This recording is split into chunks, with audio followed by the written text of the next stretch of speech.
Bon, l'activité d'analyse, comment elle va fonctionner? Ça va être que vous allez devoir sélectionner à même l'immense fresque Rosa, l'hommage à Rosa Luxembourg de Jean-Paul Riopelle. C'est d'aller chercher au moins 3 sections que vous trouvez, les sections que vous trouvez les plus intéressantes. OK, vous allez en chercher 3 et vous allez les analyser chacune dans une image indépendante. Votre point de départ, c'est pastillechroma.psd qui va être sur le réseau à l'endroit habituel.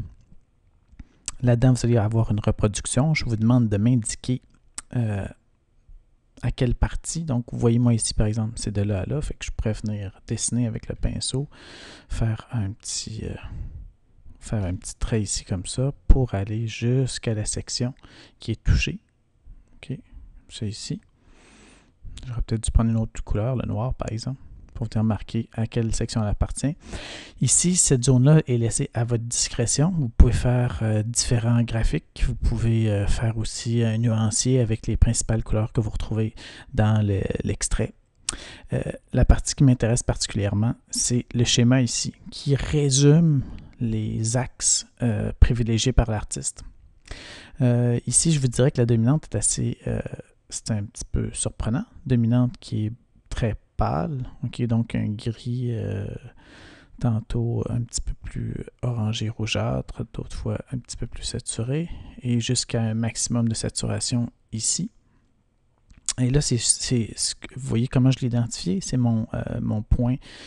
Quand je reviens ici comme ça, c'est mon point d'équilibre. Normalement, ce serait la touche qui viendrait comme équilibrer doucement le tout.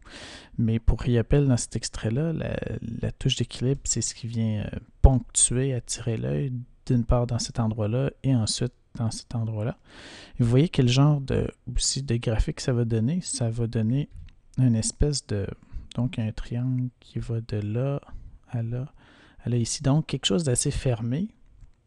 OK, puis j'aurais tendance aussi à dire que ce point ici est très important parce qu'on a quand même beaucoup de presque noir ici. Donc, le contraste très fort, c'est un contraste avec la dominante claire et l'obscur qui vient définir, par pochoir. Donc, Riopelle utilisait des vrais oies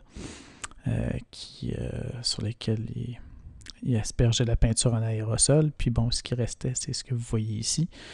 Donc, c'est un petit peu comment il fonctionnait. Puis ensuite, la couleur qui est... Là, c'est assez conventionnel, disons. La couleur qui est l'appui de contraste. Ici.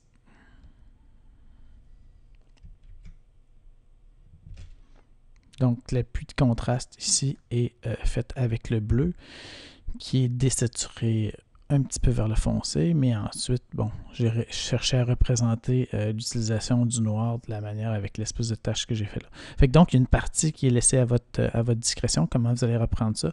C'est de voir un peu comment, au travers de toutes les possibilités de couleurs, l'artiste choisit quelque chose qui va avoir un impact. Ici, un impact qui n'est pas non plus trop brutal, okay, qui est structuré par le noir et blanc, puis qui est ponctué par l'opposition de complémentaires du bleu et de l'orangé, qui est certainement dans le cercle chromatique le deuxième plus fort à mon avis, okay, par rapport au jaune avec le violet, qui serait l'impact maximal, l'axe le plus puissant, disons.